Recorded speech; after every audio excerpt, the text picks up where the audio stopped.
আল্লাহ পাক রব্বুল আলামিনের দরবারে শুকরিয়া আদায় করছি। আল্লাহ আমাদেরকে এই মাহফিলে উপস্থিত হওয়ার তৌফিক দান করেছেন বলে আলহামদুলিল্লাহ। আমি আপনাদের সামনে সূরাতুত তাওবার ৩৬ নম্বর আয়াতে কারিমা তেলাওয়াত করলাম। আয়াতে আল্লাহ পাক রব্বুল আলামিন বলেন, ইন্না ইদ্দাতাশ শুহুরি ইনদাল্লাহি 12 শাহরান ফি কিতাবিল্লাহ ইয়াওমা খালাকাস সামাওয়াতি ওয়াল আরদ মিনহা আরবাআতুন হুরুম। নিশ্চয়ই আল্লাহর কাছে মাস সমূহের গণনা হলো 12 মাস। আল্লাহর কাছে মাস সমূহের গণনা 12 মাস। 12 মাসে 1 বছর। যেদিন আল্লাহ আসমান জমিন সৃষ্টি করেছেন সেদিন থেকে আল্লাহর বিধান মতে 12 মাসে 1 বছর। মিনহা আরবাআতুন হুরুম, এই 12 মাসের মধ্যে 4টি মাস সম্মানিত। কোন 4 মাস সম্মানিত? সহিহ বুখারীর 4662 নম্বর হাদিস। রাসূলুল্লাহ সাল্লাল্লাহু আলাইহি ওয়াসাল্লাম বলেন, ইন্নাজ জামানা ক্বাদ ইসতাদারা কাহাইআতিহি ইয়াওমা খালাকাল্লাহুস সামাওয়াতি ওয়াল আরদ। আসমান জমিন যেদিন আল্লাহ সৃষ্টি করেছেন সেদিন থেকে সময় যেইভাবে চলে এসেছে ওইভাবে সময়ের অবস্থা আবার ফিরে এসেছে, সময় আগের অবস্থায় ফিরে এসেছে। এটার দ্বারা কি উদ্দেশ্য? আরবের মানুষরা নিজের মন মতো মাস নির্ধারণ করত, কম বেশি বানায়া নিজের মন মতো মাস নির্ধারণ করত। নবী ঘোষণা করলেন, তোমাদের মন মতো হবে না, আল্লাহ যেইভাবে সৃষ্টি করেছেন ওইভাবে সময়ের অবস্থা আবার ফিরে এসেছে। as-sanatu 12 শাহরা, নবীজি বললেন 12 মাসে 1 বছর। মিনহা আরবাআতুন হুরুম, এর মধ্যে 4টি সম্মানিত। সালাসুন মুতাওয়ালিয়াত, 4 মাসের মধ্যে 3টি ধারাবাহিক। 1 নাম্বার যুলকাদা, 2 নাম্বার যুলহিজ্জা, 3 নাম্বার আল মুহররম। 1 নম্বর হলো জিলকদ মাস, এরপর হলো জিলহজ মাস, তৃতীয় হলো মুহররম মাস। এই 3টা মাস দেখবেন ধারাবাহিক, জিলকদ, জিলহজ, মুহররম। চতুর্থ মাস কোনটা? ওয়া রজবু মুদর আল্লাযী বাইনা জুমাদা ওয়া শাবান। আরেকটা হলো রজব মাস, যে রজব মাস জুমাদাল আখিরা এবং শাবান মাস, এই 2 মাসের মাঝের মাস। জুমাদাল উখরা বা জুমাদাল আখিরা, এর পরের মাসের নাম হলো রজব, এর পরের মাসের নাম শাবান।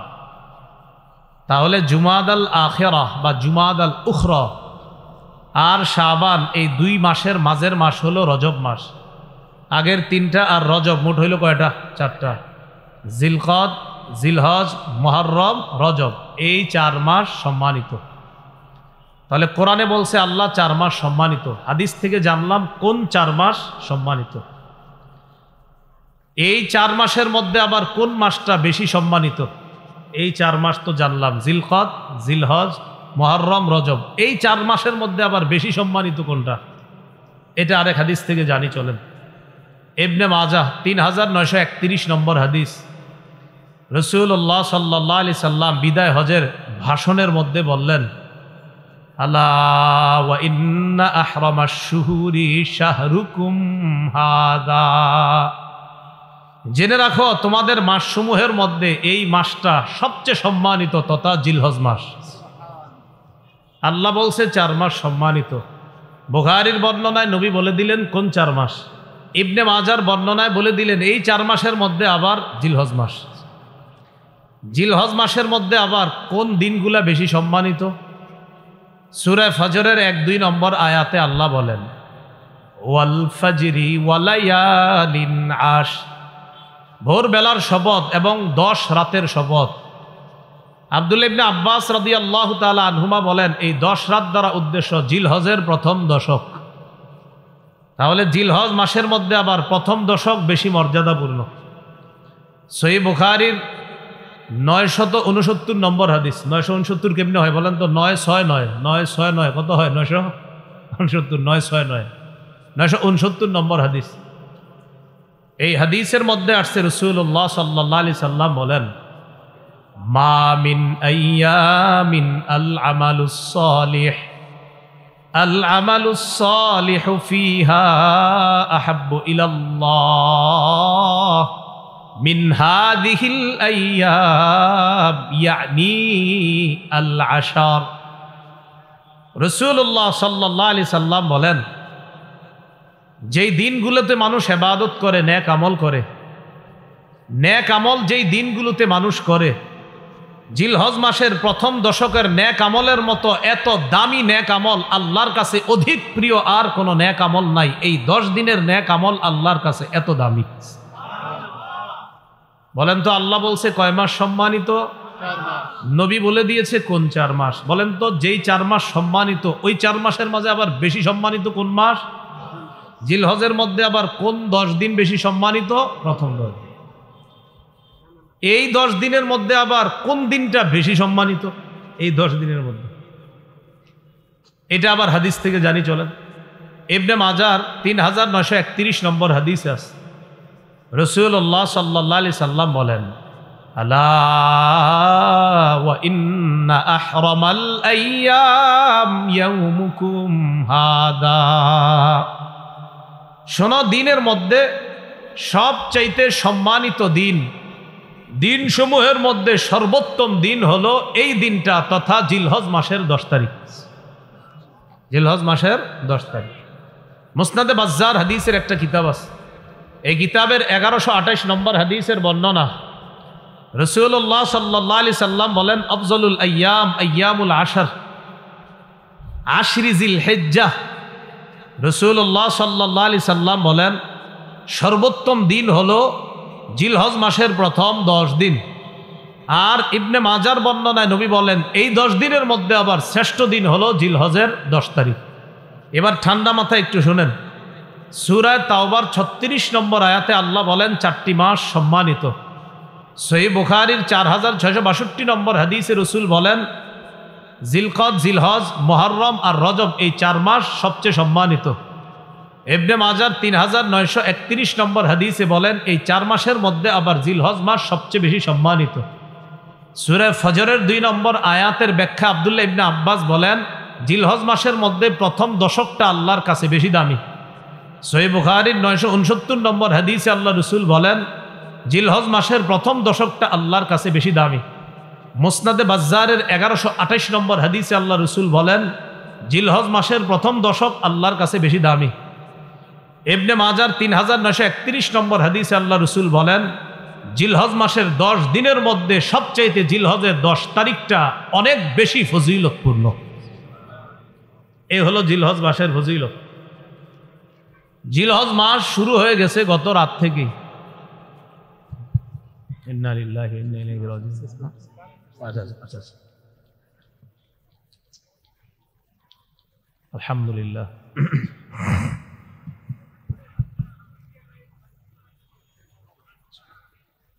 আল্লাহ, তো বলছিলাম জিলহজ মাস, এই জিলহজ মাসের ফজিলত আমরা জানলাম, জিলহজ মাসের গুরুত্ব আমরা জানলাম।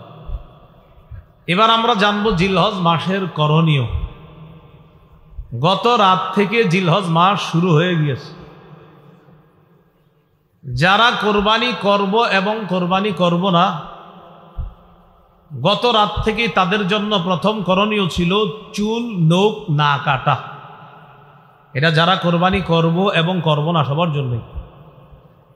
আবু দাউদ এবং নাসাইর বর্ণনা দ্বারা বোঝা যায় শুধু যারা কোরবানি করবে তাদের জন্য এই আমল, চুল আর নখ না কাটা। তো নাসাইর আরেকটা বর্ণনা দ্বারা বোঝা যায় যারা কোরবানি করবে না তারাও চুল নখ কাটবে না। তো প্রথম কথা, যারা কোরবানি করবে তারা এই 10 দিন কোরবানির আগ পর্যন্ত চুল নখ কাটবে না। তিরমিজির বর্ণনা 1523 নম্বর হাদিস। এই হাদিসের মধ্যে রাসূলুল্লাহ সাল্লাল্লাহু আলাইহি সাল্লাম বলেন, মান রাআ হিলালা যিল হিজ্জাহ ওয়া আরাদা আন ইউদহিয়া ফালা ইয়াখুযান্না মিন শা'রিহি ওয়া আযফারিহি। যে ব্যক্তি জিলহজ মাসের চাঁদ দেখবে এবং সে যদি কোরবানি দেওয়ার ইচ্ছা করে, সে যেন তার চুল নখ না কাটে, এইগুলা সে যেন না কাটে। হাদিস থেকে কি বুঝলাম? যে কোরবানি দিবে সে চুল কাটবে না, নখ কাটবে না। নাসাইর বর্ণনা, সহিহ মুসলিমেরও বর্ণনা, 1977 নম্বর হাদিস আমাদের মাদ্রাসার পাঠ্যপুস্তক অনুসারে। মোট হাদিস সংখ্যা হবে 3033টা মুসলিমের। এই হাদিসে রাসূলুল্লাহ সাল্লাল্লাহু আলাইহি সাল্লাম বলেন, ইযা রাআইতুম হিলালা যিল হিজ্জা ওয়া আরাদা আহাদুকুম আন ইউদহিয়া ফালইউমসিক আন শা'রিহি ওয়া আযফারিহি। রাসূলুল্লাহ সাল্লাল্লাহু আলাইহি সাল্লাম বলেন, তোমরা যখন জিলহজের চাঁদ দেখবা, তোমাদের কেউ যখন কোরবানির ইচ্ছা করে আর জিলহজের চাঁদ দেখে, সে যেন চুল নখ কাটা থেকে বিরত থাকে। তিরমিজি আর মুসলিমের হাদিস থেকে বুঝলাম যারা কোরবানি দিবে তারা চুল কাটবে না, নখ কাটবে না। নাসাইর অন্য বর্ণনা দ্বারা বোঝা যায়, এক সাহাবী রাসূলুল্লাহ সাল্লাল্লাহু আলাইহি সাল্লামকে বললেন, হুজুর আমার তো এমন একটা প্রাণী আছে, এই প্রাণীর এই অবস্থা, আমারও কি কোরবানি দেওয়া লাগবে? তো নবীজি তার হালাত ছুঁই না বললেন, না না, তোমার কোরবানি দেওয়া লাগবে না। তুমি কোরবানির দিন চুল কাটবা, নখ কাটবা। বুঝেন কি বলে? তুমি কোরবানির দিন চুল নখ কাটবা, এর মানে কোরবানির আগ পর্যন্ত তুমিও চুল কাটবা না, নখ কাটবা না। কোরবানির দিন তুমি চুল নখ কাটবা, অন্যরা কোরবানি করলে যে সওয়াব, তুমি এই আমল করেও সেই সওয়াব পাবে। এখান থেকে বোঝা যায় যে কোরবানি করবে না সেও কোরবানির আগ পর্যন্ত চুল নখ কাটা থেকে বিরত থাকবে, কোরবানির দিন সে চুল নখ কাটবে। এমনকি এই 10 দিন বাচ্চাদেরও চুল না কাটা যদি পারেন, এটা কোনো জরুরি বিষয় না। আব্দুল্লাহ ইবনে ওমর রাদিয়াল্লাহু তাআলা আনহুমা এক এলাকা দিয়ে রওনা করছে। মাররা বিইমরাআতিন তাখুযু মিন শা'রি ইবনিহা। এক মহিলা তার বাচ্চার চুল কাটতেছে, বাচ্চার চুল কাটে। তো ইবনে ওমর বললেন, আহা, তুমি যদি কোরবানির দিন পর্যন্ত একটু অপেক্ষা করতা, তারপর যদি চুলটা কাটতা, কি বোঝা যায়? বাচ্চার মাকে ইবনে ওমর রাদিয়াল্লাহু তাআলা আনহুমা বললেন, তুমি যদি কোরবানির দিন পর্যন্ত অপেক্ষা করতা, তারপর যদি চুলটা কাটতা। এখান থেকে বোঝা যায় বাচ্চাদেরও 10 দিন পর্যন্ত আপনার চুল না কাটা, এটি কিন্তু জরুরি বিষয় না, যদি করেন খুব ভালো। তাহলে জিলহজের প্রথম কাজ পাইলাম আমরা, চুল নখ না কাটা। জিলহজ মাসের দ্বিতীয় করণীয়, আজকে যারা রোজা রাখছেন আলহামদুলিল্লাহ, যারা রাখতে পারেন নাই বাকি আরো 8টা আছে। তো নিয়ম ছিল 9টা রোজা রাখা, যদি পারেন আজকে না রাখলেও সমস্যা নেই, বাকি 8টা রাখার চেষ্টা করেন। তো দ্বিতীয় করণীয় জিলহজের 9টা রোজা রাখা। আবু দাউদের বর্ণনা 2437 নম্বর হাদিস, 2437 নম্বর হাদিস। এই হাদিসের মধ্যে আসছে, কানা রাসূলুল্লাহ সাল্লাল্লাহু আলাইহি ওয়াসাল্লাম ইয়াসুমু তিসআ জিলহিজ্জা। রাসূলুল্লাহ সাল্লাল্লাহু আলাইহি সাল্লাম 9 জিলহজ পর্যন্ত, জিলহজের প্রথম থেকে 9 জিলহজ পর্যন্ত 9টা রোজা রাখতেন। নাসাইর বর্ণনা 2415 নম্বর হাদিস। এই হাদিসটি সবাই মুখস্থ রাখবেন, অন্যদের কাছে প্রচার করে দিবেন, নিজেরাও সারা জীবন আমল করার চেষ্টা করবেন, আমরাও করব বলি ইনশাআল্লাহ। নাসাইর 2415 নম্বর হাদিস, قال رسول الله صلى الله عليه وسلم أربع لم يكن يدعهن النبي صلى الله عليه وسلم। রাসূলুল্লাহ সাল্লাল্লাহু আলাইহি সাল্লাম 4টি কাজ কখনো ছাড়তেন না। মুখস্থ করি, কয়টি কাজ নবী কখনো ছাড়তেন না?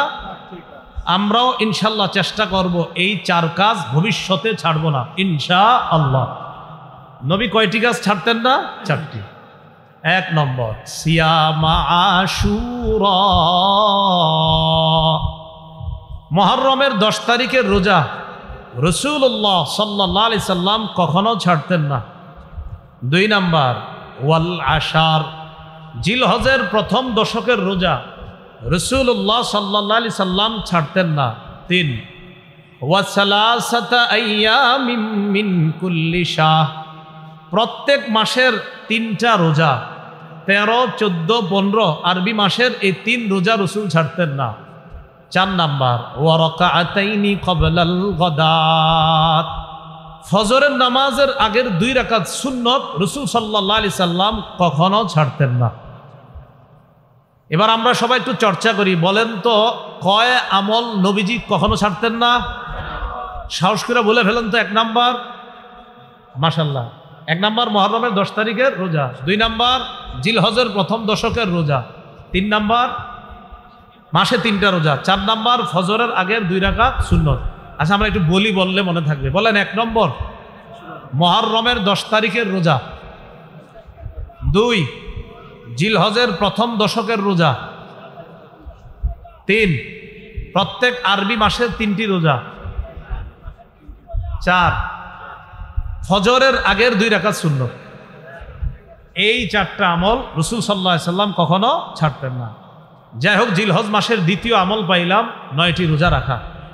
আজকে যারা রাখছেন আলহামদুলিল্লাহ, বাকিগুলাও রাখবেন। যারা রাখতে পারেন নাই, বাকিগুলা রাখলে সওয়াব আছে, ফজিলত আছে, কোনো সমস্যা নাই, রাখেন। তৃতীয় আমল 9 জিলহজের রোজাটা গুরুত্ব দিয়ে রাখা। 9 জিলহজের রোজা গুরুত্ব দিয়ে রাখা। সহিহ মুসলিমের বর্ণনা 1162 নম্বর হাদিস, মাদ্রাসা পাঠ্যপুস্তক অনুসারে।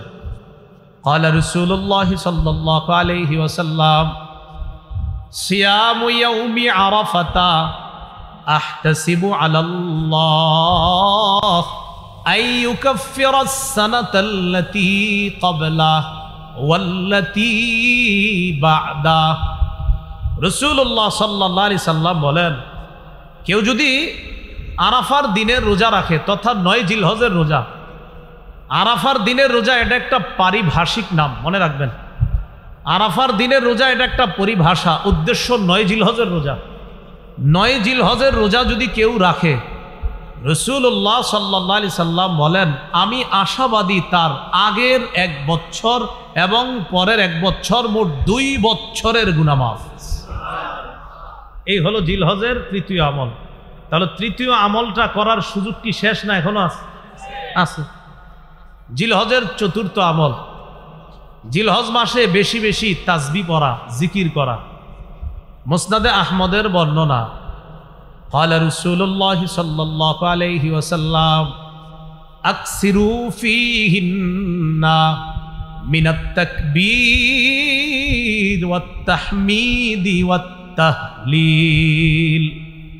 রাসূলুল্লাহ সাল্লাল্লাহু আলাইহি সাল্লাম বলেন, জিলহজ মাসে বেশি বেশি আল্লাহু আকবার বলবা, বেশি বেশি সুবহানাল্লাহ পড়বা, বেশি বেশি লা ইলাহা ইল্লাল্লাহ পড়বা, বেশি বেশি আলহামদুলিল্লাহ পড়বা।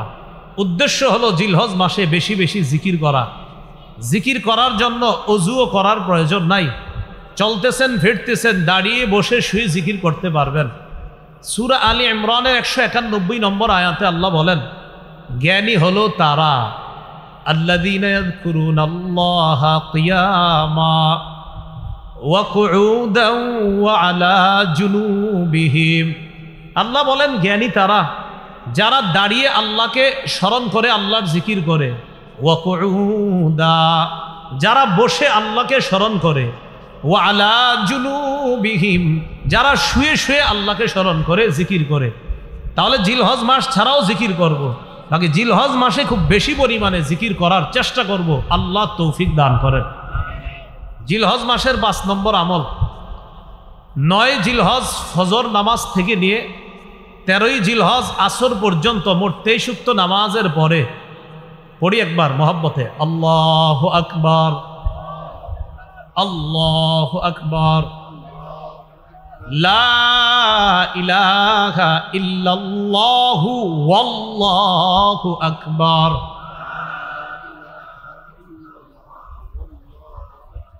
আল্লাহু আকবার। কি বলছি বুঝে আসছে? লা ইলাহা ইল্লাল্লাহু ওয়াল্লাহু আকবার, আল্লাহু আকবার ওয়ালিল্লাহিল হামদ। আল্লাহু আকবার, আল্লাহু আকবার, লা ইলাহা ইল্লাল্লাহু ওয়াল্লাহু আকবার, আল্লাহু আকবার ওয়ালিল্লাহিল হামদ। 9 জিলহজ ফজর থেকে নিয়ে 13ই জিলহজ আসর পর্যন্ত পুরুষরা উচ্চ আওয়াজে একবার, নারীরা নিম্ন আওয়াজে একবার পাঠ করবে। এই 23 ওয়াক্ত নামাজের মাঝে কারো কোনো নামাজ যদি কাজা হয়ে যায়, কারো যদি 9 জিলহজ ফজর থেকে নিয়ে 13 জিলহজ আসর পর্যন্ত কোনো ওয়াক্ত নামাজ কাজা হয়, আর ওই কাজা নামাজটা যদি আপনি এই 5 দিনের মধ্যে আদায় করেন, আমি আবারও বলছি 9 জিলহজ থেকে নিয়ে 13 জিলহজ পর্যন্ত যেই নামাজগুলোর পরে তাকবীরে তাশরিক পড়তে হয়, এই নামাজগুলার কোনো এক ওয়াক্ত নামাজ যদি ওজরের কারণে কারো কাজা হয়ে যায়, আপনি কোনো কারণে এক ওয়াক্ত নামাজ কাজা হয়ে গেছে, এর মানে আপনি তাকবীরে তাশরিকটাও দিতে পারেন নাই, নামাজ কাজা মানে তাকবীরও তো দেন নাই। এখন যদি এই 5 দিনের মধ্যে আপনি তাকবীরে তাশরিকের দিনগুলা চলার মধ্যেই যদি ওই ওয়াক্ত নামাজের কাজাটা পড়েন, তাহলে কাজা নামাজের পরে এই তাকবীরটাও পড়তে হবে। আল্লাহ জানে বুঝছেন নি সবাই, আমি আশাবাদী বুঝছেন। এরপরে দৃষ্টান্ত দিই, 9 জিলহজ থেকে 13 জিলহজ পর্যন্ত কথার কথা কারো জোহরের নামাজ কাজা হয়ে গেছে একদিন, এই জোহরের কাজা নামাজটা যদি সে এই 13 জিলহজের আগেই আদায় করে, তাহলে তার এই নামাজের পরে ওই যে তাকবীরে তাশরিকটা ছুটে গেছিল, এটাও তার আদায় করতে হবে। এবার বুঝে আসছে না সবার? এই হলো আপনার পঞ্চম আমল জিলহজ মাস। জিলহজ মাসের 6 নম্বর আমল কোরবানির দিন কোরবানি করা, তথা 10ই জিলহজ কোরবানি করা। 10ই জিলহজ নফল এবাদতের মধ্যে তথা ফরজ এবাদতের পরে, ফরজ এই জায়গায় নফল মানে উদ্দেশ্য আবার কোরবানি নফল এমন না, ফরজ এবাদতের পরে 10ই জিলহজ রক্ত প্রবাহিত করা আল্লাহর কাছে সবচাইতে শ্রেষ্ঠ এবাদত। আল্লাহর জন্য রক্ত প্রবাহিত করা তথা কোরবানি দেওয়া, এই হলো আপনার 6 নম্বর আমল জিলহজ মাসে। জিলহজ মাসের 7 নম্বর আমল সবচাইতে গুরুত্বপূর্ণ আমল, সেটা হলো যাদেরকে আল্লাহ সামর্থ্য দিয়েছে তারা হজ করা। সূরা আলী ইমরানের 97 নম্বর আয়াতে আল্লাহ পাক রব্বুল আলামিন বলেন, ওয়ালিল্লাহি আলান নাসি হিজ্জুল বাইতি মান ইসতাতা ইলাইহি সাবিলা। যারা কাবা পর্যন্ত পৌঁছার সামর্থ্য রাখে, যাদেরকে আল্লাহ এই পরিমাণ সামর্থ্য দান করেছে যে তারা প্রয়োজনের অতিরিক্ত অর্থ সম্পদ দিয়ে কাবায় গিয়ে আবার দেশে ফিরে আসার সামর্থ্য রাখে, তাদের জন্য আল্লাহকে খুশি করার জন্য এদের উপর হজ করা ফরজ। হাদিসে কুদসির মধ্যে আল্লাহ পাক রব্বুল আলামিন বলেন, সহিহ ইবনে হিব্বান হাদিসের কিতাবে আসছে, আল্লাহ পাক রব্বুল আলামিন বলেন, ইন্না আবদান সাহহাহতু লাহু জিসমা ওয়া ওয়াসসা'তু আলাইহি ফিল মাঈশা তামজি আলাইহি খামসাতু আ'ওয়াম লা ইয়াফিদু ইলাইয়া লামাহরুম। আল্লাহ বলেন, আমি যাকে সুস্থ রাখলাম আর যাকে এই পরিমাণ সামর্থ্য দান করলাম যে আমার ঘর পর্যন্ত আসার সামর্থ্য আমি তাকে দিয়েছি, এইভাবে 5 বছর কেটে গেছে সে আমার ঘরে হজ করতে আসে না।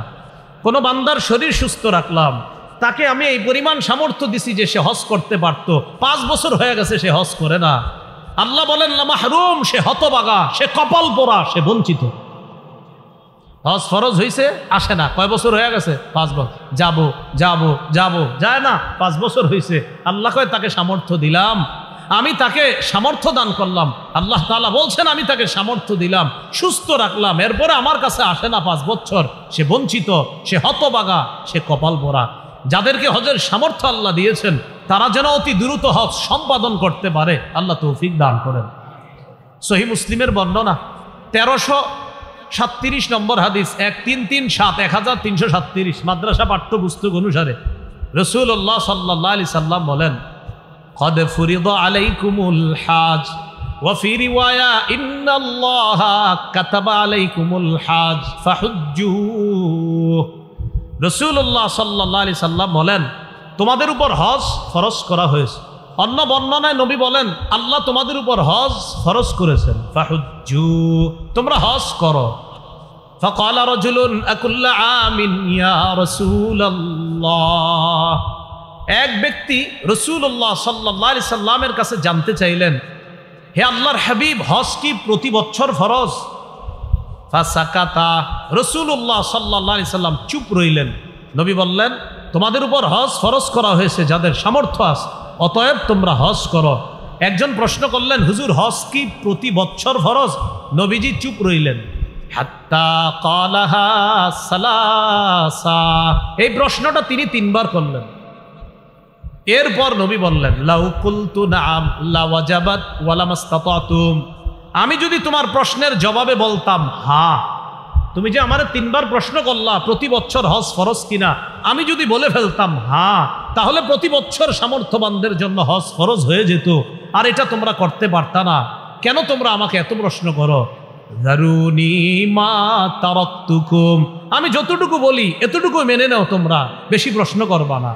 فإنما هلك من كان قبلكم بكثرة سؤالهم واختلافهم على أنبيائهم, তোমাদের পূর্ববর্তী জাতি বেশি প্রশ্ন করার কারণে আর নবীদের সাথে বেশি মতভেদ করার কারণে ধ্বংস হয়ে গেছে। আমারে এত প্রশ্ন করবা না, বলছি হজ ফরজ, এত প্রশ্ন কেন করো? প্রত্যেক বছর হজ ফরজ, আমি নবী যদি বলে ফেলতাম হ্যাঁ, সামর্থ্যবানরা প্রতি বছর হজ করা লাগতো, আর এটা কষ্টকর হয়ে যেত। আবু দাউদের বর্ণনা 1721 নম্বর হাদিস, রাসূলুল্লাহ সাল্লাল্লাহু আলাইহি সাল্লামের একজন সাহাবী নাম আকরা ইবনে হাবিস, আকরা ইবনে হাবিস সাআলান নবী সাল্লাল্লাহু আলাইহি ওয়াসাল্লাম আল হজ্জ ফি কুল্লি সানাতিন আও মাররাতান ওয়াহিদা। রাসূলুল্লাহ সাল্লাল্লাহু আলাইহি সাল্লামের কাছে প্রশ্ন করলেন, হুজুর হজ কি প্রতি বছর ফরজ নাকি একবার জীবনে?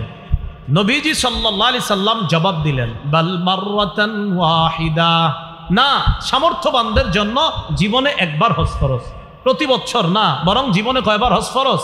একবার, সামর্থ্যবানদের জন্য হজ ফরজ। এরপর নবী বললেন, ফামান যাদা ফাহুয়া তাতাওউন, কেউ যদি একবারের বেশি হজ করে এটা নফল হবে, কেউ যদি একবারের বেশি হজ করে এটা কি হবে? নফল হবে। এই হলো আপনার হজের ফরজিয়ত। যাদেরকে সামর্থ্য দিছে তারা হজ করা আছে, তাড়াতাড়ি হজ করেন। ইবনে মাজার বর্ণনা 2883 নম্বর হাদিস, 2883 এই হাদিসের মধ্যে আছে, ক্বালা রাসূলুল্লাহ সাল্লাল্লাহু আলাইহি ওয়াসাল্লাম মান আরাদাল হজ্জা ফালইয়াতাআজ্জাল, যে ব্যক্তি হজের ইচ্ছা করেছে সে যেন তাড়াতাড়ি হজ করে। ফাইন্নাহু ক্বাদ ইয়ামরাদুল মারিদ, হতে পারে সে অসুস্থ হয়ে যাবে, এবারটা অসুস্থ হয়ে যেতে পারে হজ করেন না করার কারণে, এমন হয়ে যেতে পারে যে তার সামর্থ্য আছে, হজে যাবে, যায় না, আগামী বছর যাব, যায় না, আগামী বছর যাব, যায় না। নবী কয়, আরে তুমি তো অসুস্থ হয়ে যেতে পারো। ওয়া তাদিল্লুদ্দাল্লা, বাহন হারিয়ে যেতে পারে। ওয়া তারিদুল হাজা, প্রয়োজন এসে যেতে পারে, তখন আর তুমি হজ করতে চাইলেও করতে পারবা না। দেখেন করোনার আগে অনেক মানুষ হজের টাকা জমাইছে, করোনা আসলো, হজ বন্ধ করে দিল, যেতে পারলো না, আত্মীয় স্বজন বিপদে পড়লো, তাদেরকে টাকা বিলিয়ে দিল। দেখেন নবী বলছে প্রয়োজন যে কখন আসবে তুমি কিন্তু জানো না, তাই হজের ইচ্ছা করলে তাড়াতাড়ি হজ করে ফেলো। আমরা কি কেউ জানতাম করোনা আসবে? তাহলে দেখেন, এই জন্য যাদের হজ ফরজ ভাই হজটা করে ফেলেন। আব্দুল্লাহ ইবনে আব্বাস রাদিয়াল্লাহু তাআলা আনহুমার বর্ণনা, সহিহ ইবনে খুজাইমার বর্ণনা, রাসূলুল্লাহ সাল্লাল্লাহু আলাইহি সাল্লামের এই বিশিষ্ট সাহাবী বলেন, তাআজ্জালু ইলাল হজ্জি ইয়ানি আল ফরিদা, তোমরা তাড়াতাড়ি হজ করো। ফাইন্না আহাদাকুম লা ইয়াদরি মা ইয়ারিদু লা, তোমাদের কেউ জানে না কোন প্রয়োজন তার সামনে এসে যেতে পারে, তাই প্রয়োজন আসার আগে হজ আদায় করে ফেলো। বলেন তো হজে গেলে আল্লাহর একটা শ্রেষ্ঠ ঘর দেখতে পাই, এটাকে কি বলে? কাবা। বলেন কি বলে? কাবা। রাসূলুল্লাহ সাল্লাল্লাহু আলাইহি সাল্লামের সাহাবী আব্দুল্লাহ ইবনে ওমর রাদিয়াল্লাহু তাআলা আনহুমার বর্ণনা, তিনি বলেন, মুসান্নাফ আব্দুর রাজ্জাক নামে হাদিসের একটা কিতাব আছে, 8817 নম্বর হাদিস, ক্বালা রাসূলুল্লাহ সাল্লাল্লাহু আলাইহি ওয়াসাল্লাম ইসতামতিউ বিহাদাল বাইতি ফাকাদ হুদিমা মাররাতাইন ওয়া ইউরফাউ ফিস সালিসা। রাসূলুল্লাহ সাল্লাল্লাহু আলাইহি সাল্লাম বলেন, হজ উমরার মাধ্যমে এই কাবা ঘরের থেকে তোমরা তাড়াতাড়ি উপকৃত হও, হজের মাধ্যমেও কাবার থেকে উপকৃত হও, উমরায় যে কাবার দ্বারা উপকৃত হও। মনে রাখবা, ফাকাদে হুদিমা মাররাতাইন, কাবা 2 বার ধ্বংস করা হয়েছে, ওয়া ইউরফাউ ফিস সালিসা, তৃতীয়বার ধ্বংস করার পর কাবা কিন্তু উঠিয়ে নেওয়া হবে। তাই কাবা উঠিয়ে নেওয়ার আগে তাড়াতাড়ি হজে যাও, উমরায় গিয়ে ওই কাবার দ্বারা উপকৃত হওয়ার চেষ্টা করো। আল্লাহ আমাদের সকলকে, যাদের হজের তৌফিক হয়েছে এখনো যাইতেছি না, আমরা হজের সামর্থ্য আছে যাইতেছি না, আল্লাহ দ্রুত হজ করার তৌফিক দান করেন। ওমর ইবনুল খাত্তাব রাদিয়াল্লাহু তাআলা আনহুর বর্ণনা। তাফসীর ইবনে কাসীরের মধ্যে মুহাম্মদ ইবনে কাসীর রাহমাতুল্লাহি আলাইহি এই বর্ণনাটা আনছেন। তিনি বলেন, قال عمر بن الخطاب رضي الله تعالى عنه من أطاق الحج فلم يحج فسواء عليه أن يموت يهوديا أو نصرانيا। কোন ব্যক্তি হজের সামর্থ্য হলো কিন্তু হজ করলো না, সে ইহুদি হয়ে মারা যাক অথবা খ্রিস্টান হয়ে মারা যাক, এতে আল্লাহর কিছু আসে যায় না। যে ব্যক্তি হজের সামর্থ্য পাওয়ার পরেও সে হজে যায় না, যে ব্যক্তি হজে যাওয়ার যোগ্যতা অর্জন করেছে, হজে যাওয়ার সামর্থ্যবান হয়েছে কিন্তু হজে যায় না, এই ব্যক্তি ইহুদি হয়ে মারা যাক অথবা খ্রিস্টান হয়ে মারা যাক, এতে আল্লাহর কিছু আসে যায় না। নাউজুবিল্লাহ, আওয়াজ দিয়ে বলি। আল্লাহ আমাদের সকলকে, আমরা যেন হজ করতে পারি, সকলকে আল্লাহ তৌফিক দান করেন। যাদের টাকা আছে, অর্থ এই বর্তমানে আছে, তারা তো করবো, যাদের অর্থ নাই তারাও নিয়ত করেন যেন আল্লাহ ব্যবস্থা করে দেয়। অনেকে আবার হজে না গিয়ে নিজের সন্ন্যাস দাবি করে, আমি সন্ন্যাসী তাই হজে যাবো না। উনি সন্ন্যাসী, উনি আল্লাহর ওলি, এই জন্য হজে যাবে না। উনি কি সুন্দর কথা, উনি সন্ন্যাসী, হজে গেলে মানুষ দেখে ফেলবে, মানুষ বলবে এই লোকটা কাবার সামনে আসছে, এই জন্য মানুষকে দেখানো, যেহেতু মানুষ দেখে ফেলবে এই জন্য উনি হজে যাবে না, এটা সন্ন্যাসগিরি। মুসনাদে আহমদে আসছে, রাসূল সাল্লাল্লাহু আলাইহি সাল্লাম বলেন, হজ না কইরা সন্ন্যাসগিরির কোনো স্থান ইসলামের মধ্যে নাই। আবু দাউদের বর্ণনা 1729 নম্বর হাদিস। এই হাদিসের মধ্যে রাসূলুল্লাহ সাল্লাল্লাহু আলাইহি সাল্লাম বলেন, লা সরুরতা ফিল ইসলাম। হজ না করে ইসলামের মধ্যে কোনো বিরাগ্যতা করা, কোনো বৈরাগ্যতা দেখানো, এটার স্থান ইসলামের মধ্যে নাই। তাহলে বলেন তো, হজ ফরজ, সামর্থ্যবান হওয়ার পরেও এই ফরজ হজ অস্বীকার করে কেউ যদি বলে আমি বৈরাগী হয়ে গেছি, আমি সন্ন্যাসী হয়ে গেছি, হজে গেলে মানুষ আমাকে দেখবে, এটা কি বলেন, এটা কি বৈরাগ্যতা নাকি ভণ্ডামি? ওনার হজ ফরজ যায় না কেন? মানুষ দেখে ফেলবে, এই জন্য যায় না। রাসূল বলেন এই জাতীয় সন্ন্যাসগিরি ইসলামের মধ্যে নাই। আল্লাহ আমাদেরকে বুঝার তৌফিক দান করেন। এবার মন দিয়ে 11টা কথা শুনবেন। কয়টা? এতক্ষণ আলোচনা এক অংশ গেল, এখন সর্বশেষ 11টা কথা মন দিয়ে শুনেন। 1 নাম্বার, হজের ফজিলত। এই হজের ফজিলতের ক্ষেত্রে 4টি হাদিস বলতেছি, মন দিয়ে শুনেন। তিরমিজির বর্ণনা 811 নম্বর হাদিস। قال رسول الله صلى الله عليه وسلم من حج فلم يرفث ولم يفسق غفر له ما تقدم من ذنبه। যে ব্যক্তি হজ করলো, হজের মধ্যে অশ্লীল কথা বলল না আর অশ্লীল কাজ করলো না, তার আগের গুনাহগুলা মাফ করে দেওয়া হলো। আরেকটা ফজিলত শুনেন, সহিহ বুখারীর বর্ণনা 1521 নম্বর হাদিস। قال رسول الله صلى الله عليه وسلم من حج لله فلم يرفث ولم يفسق رجع كيوم ولدته امه। রাসূলুল্লাহ সাল্লাল্লাহু আলাইহি সাল্লাম বলেন, কেউ যদি আল্লাহর জন্য হজ করে, হজের মধ্যে যদি অশ্লীল কথা না বলে, অশ্লীল কাজ না করে, তার মা তাকে জন্ম দিলে যেমন নিষ্পাপ, এমন নিষ্পাপ সদ্য নবজাতক শিশুর মতো সে হজ থেকে ফিরে আসবে। আরেকটা ফজিলত শুনেন, قال رسول الله صلى الله عليه وسلم من حج لله فقضى مناسكه। যে ব্যক্তি আল্লাহর জন্য হজ করে আর হজের বিধিবিধানগুলো সঠিকভাবে পালন করে, ওয়াসালিমাল মুসলিমুনা মিন লিসানিহি ওয়া ইয়াদি। হজে যাওয়ার পর এই ব্যক্তির হাত এবং জবান থেকে কষ্ট দেওয়া থেকে অন্য হাজিরা যদি নিরাপদ থাকে। আপনি হজে গেলেন, আমি হজে গেলাম, যাওয়ার পর আমার জবানের কষ্ট দেওয়া আর আমার হাতের কষ্ট দেওয়া থেকে অন্য মুসলমান, অন্য হাজি যদি নিরাপদ থাকে, গফিরা লাহু মা তাকদ্দামা মিন যামবি। নবী বলেন তার আগের গুনাহগুলা মাফ। এই জন্য তো হজরে আসওয়াদ চুমা দেওয়ার সময় যারা যাবেন ভবিষ্যতে ইনশাআল্লাহ, কাউরে ধাক্কা দিবেন না 2 হাত দিয়ে, এইভাবে মুসলমানদের কষ্ট দিয়ে হজরে আসওয়াদ চুমা দেওয়ার কোনো দরকার নাই। যদি পারেন আস্তে ধীরে ধীরস্থির ভাবে গিয়ে চুমা দিবেন, তো আরেক মুসলমানকে ধাক্কা মেরে আপনি ফেলে দিয়ে হজরে আসওয়াদকে চুম্বন করবেন, এই বিধান আর এই অধিকার ইসলাম আপনাকে দেয় নাই। মুসলমানকে কষ্ট দেওয়া যাবে না।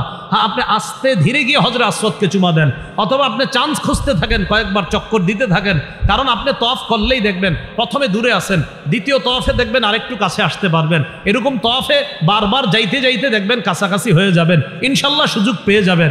বুঝাইতে চাইলাম, পাথর চুমা দিতে গিয়ে আপনার হাত আপনার জবান দিয়ে অন্য কোনো মুসলমান যেন কষ্ট না পায়। চুমা তো অবশ্যই দেওয়ার চেষ্টা করবেন, কিন্তু মুসলমানকে অবশ্যই কষ্ট দিবেন না। দুইটা কথা বলছি, অবশ্যই চুমা দেওয়ার চেষ্টা করবেন পাথর, আবার অবশ্যই মুসলমানকে কষ্ট না দেওয়ার চেষ্টা করবেন।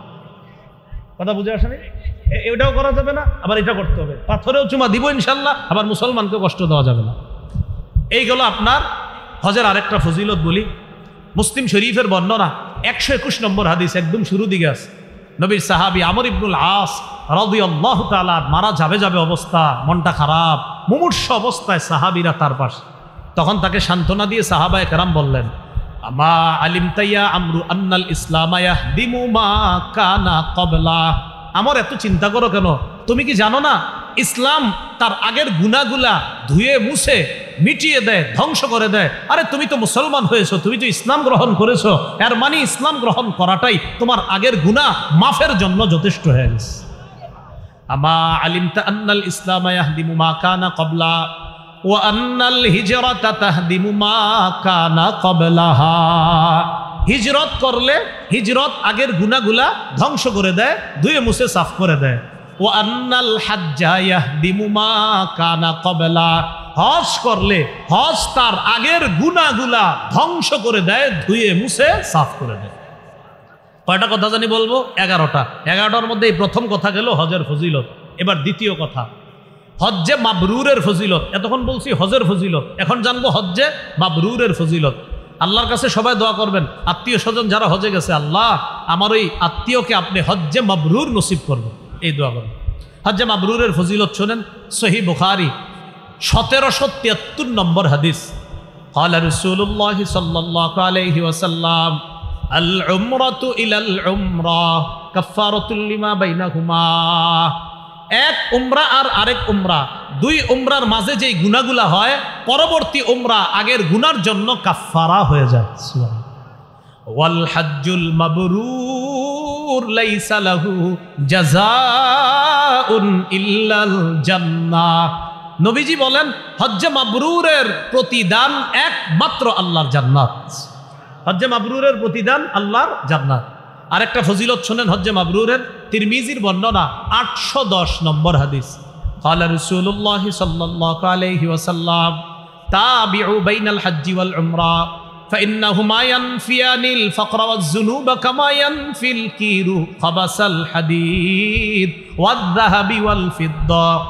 রাসূলুল্লাহ সাল্লাল্লাহু আলাইহি সাল্লাম বলেন, কামারের হাপর, লোহা, স্বর্ণ আর রূপার জং ময়লা যেমন দূর করে দেয়, হজ আর উমরা দারিদ্রতা এবং গুনাহকে এইভাবে দূর করে দেয়, ধুয়ে মুছে সাফ করে দেয়। হজে গেলে টাকা খরচ হয় না? হয় না? হজে গেলে টাকা খরচ হয় কিনা?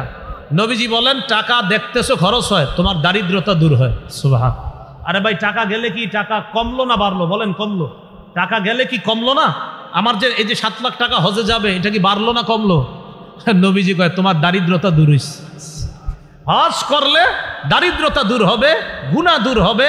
যেমন কামারের হাপর, লোহার ময়লা জং, স্বর্ণ রূপার ময়লা জং দূর করে দেয়, হজ করলে দারিদ্রতা এবং গুনাহগুলাকে এইভাবে ধুয়ে মুছে সাফ করে দেয়। এরপরে শেষে নবী বলেন, ওয়ালাইসা লিল হাজ্জাতিল মাবরুরাতি সাওয়াবুন ইল্লাল জান্নাহ। হজ্জে মাবরুরের প্রতিদান সওয়াব একমাত্র আল্লাহর জান্নাত। হজ্জে মাবরুর যদি আল্লাহ কাউকে নসিব করে, তার সওয়াব, তার প্রতিদান, সেটা মরার পরেই আল্লাহর জান্নাতের মেহমান হয়ে যায়।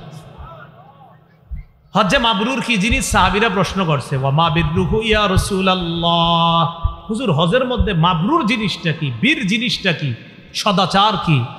নবীজি বললেন, ইতআমুত তাআম ওয়া তিবুল কালাম। হজের মধ্যে অন্য হাজি সাহেবকে খাওয়ানো আর উত্তম কথা বলা, ওই হজটা আশা করা যায় হজ্জে মাবরুর হিসাবে কবুল হবে।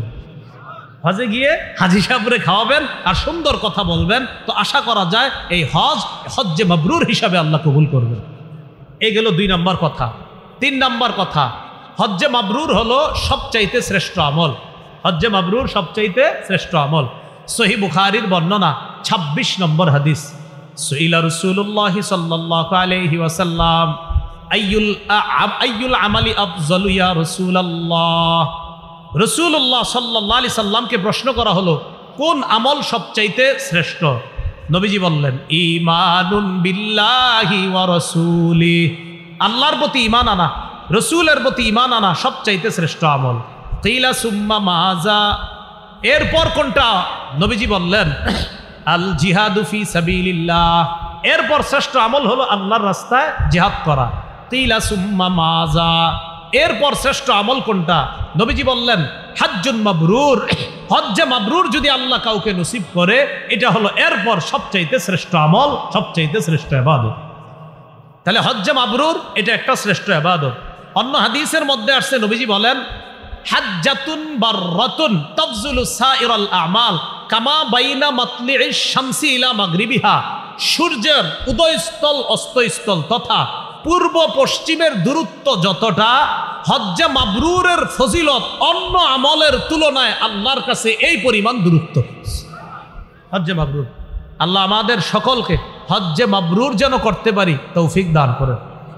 4 নাম্বার বলেন আমার সাথে, মহিলাদের বলেন শ্রেষ্ঠ জিহাদ হজ্জে মাবরুর।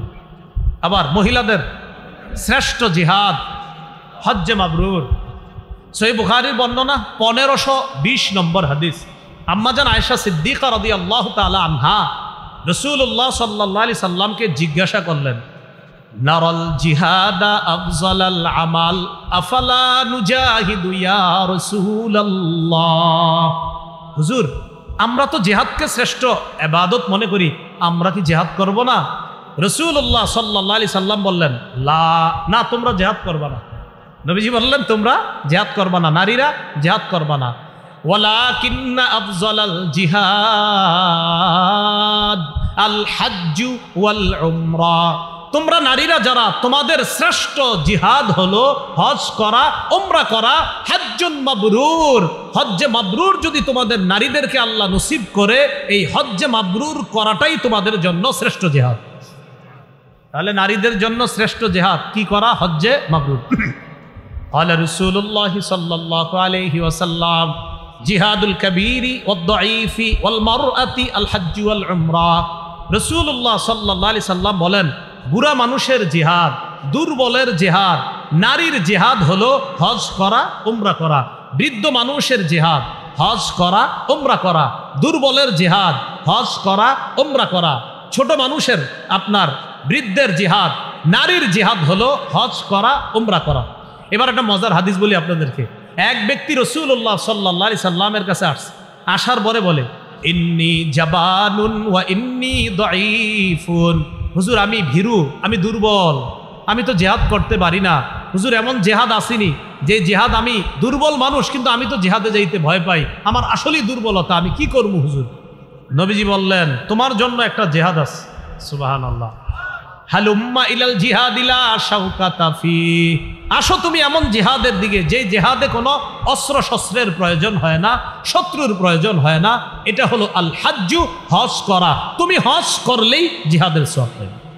ওই উনি দুর্বল ছিলেন তো নবী বুঝাইলেন তোমার মতো দুর্বল যারা, তোমাদের জিহাদ হলো হজ করা।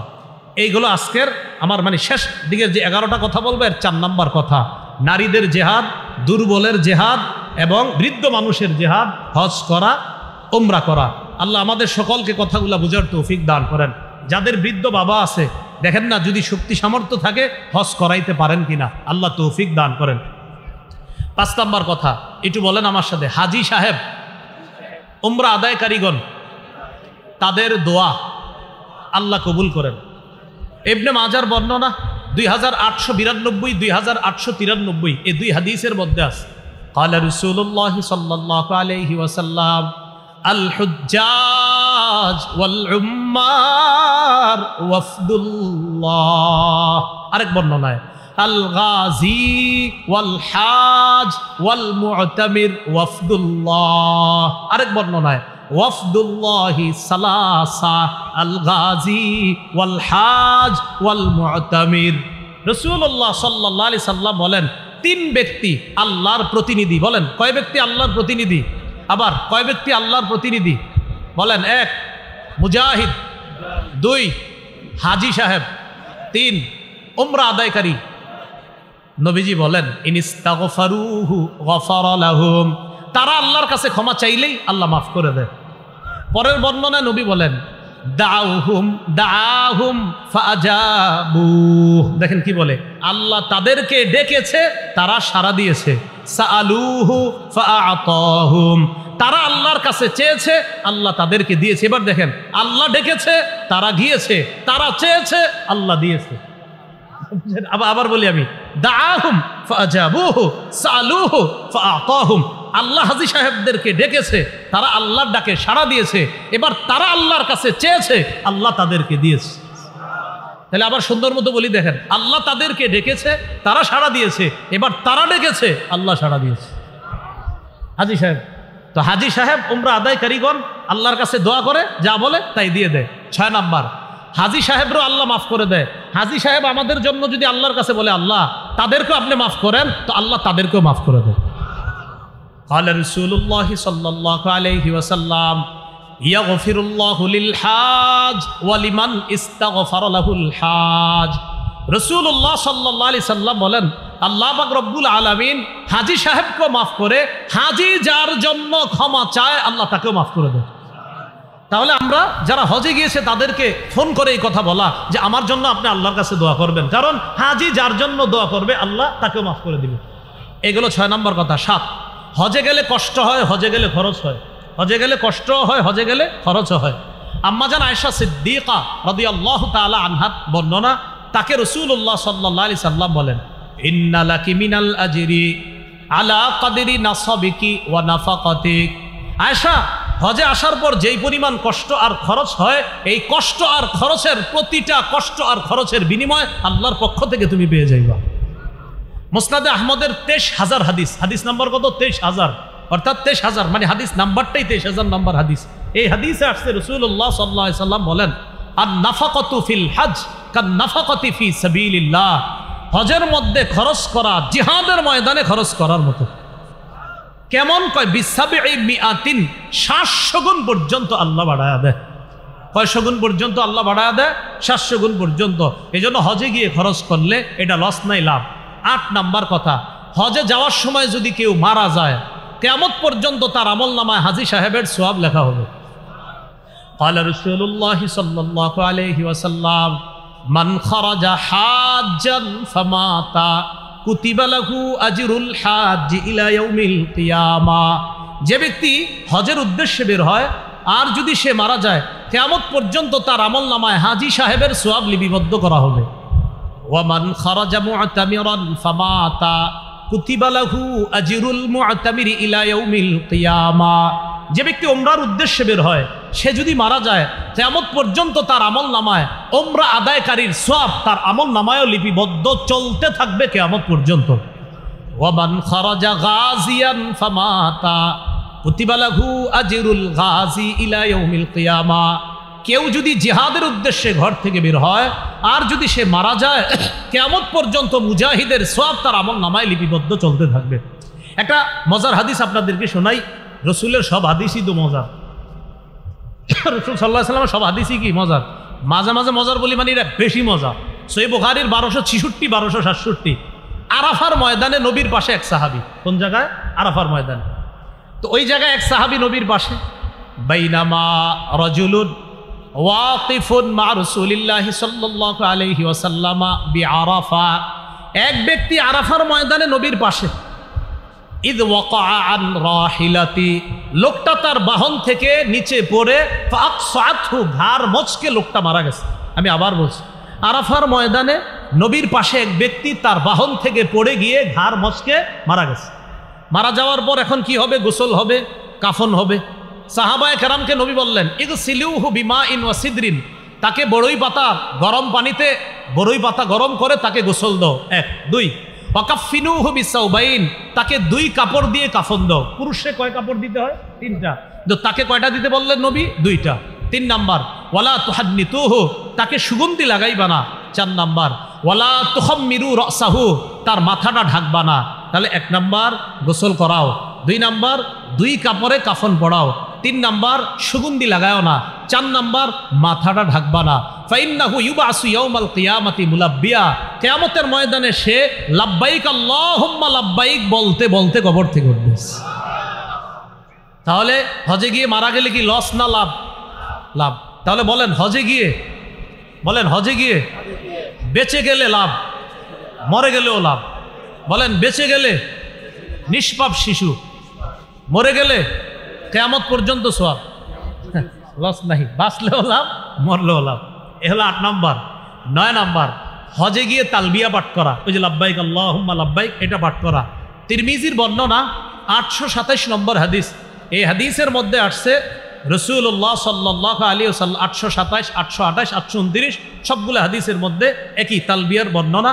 নবীজি বলেন, মামিন মুসলিমিন ইউলাব্বি ইল্লা লাব্বা মান আন ইয়ামিনিহি আও আন শিমালিহি মিন হাজারিন আও মাদারিন আও ওয়াবারিন, ওয়াফি রিওয়ায়া মিন শাজারিন আও ওয়াবারিন আও মাদারিন। রাসূলুল্লাহ সাল্লাল্লাহু আলাইহি সাল্লাম বলেন, কোনো ব্যক্তি যখন তালবিয়া পাঠ করে তার পাশে গাছ পাতা বৃক্ষ রাজি মাটি ইত্যাদি যা আছে সবাই তার সাথে তালবিয়া পাঠ করতে থাকে। এইগুলো 9 নাম্বার আলোচনা। 10 নাম্বার তওয়াফ করা। আবু দাউদের 1888 নম্বর হাদিসের মধ্যে আসছে, রাসূলুল্লাহ সাল্লাল্লাহু আলাইহি সাল্লাম বলেন, ইন্নামা জুইলাত তাওয়াফু ওয়া বাইনাস সাফা ওয়াল মারওয়া ওয়া রামিউল জিমার লিইকামাতি যিকরিল্লাহ। তওয়াফ করা, সাফা মারওয়ার মাঝখানে সাই করা এবং শয়তানকে কঙ্কর মারা, এগুলা সব আল্লাহর জিকিরের অন্তর্ভুক্ত, আল্লাহর স্মরণের অন্তর্ভুক্ত। রাসূলুল্লাহ সাল্লাল্লাহু আলাইহি সাল্লাম বলেন, মান তাওয়াফা উসবুআন, যে ব্যক্তি 7 বার তওয়াফ করে, অর্থাৎ 7 বার যে ব্যক্তি তওয়াফ করে, কানা কাইদলি রাকাবাতিন, একটা গোলাম আজাদ করার সওয়াব পেয়ে যায়। এগুলো 10 নাম্বার। সর্বশেষ আল্লাহু আকবার, আল্লাহু আকবার। 11 নম্বর হজরে আসওয়াদকে চুমা দেওয়া। আসসালামু আলাইকুম।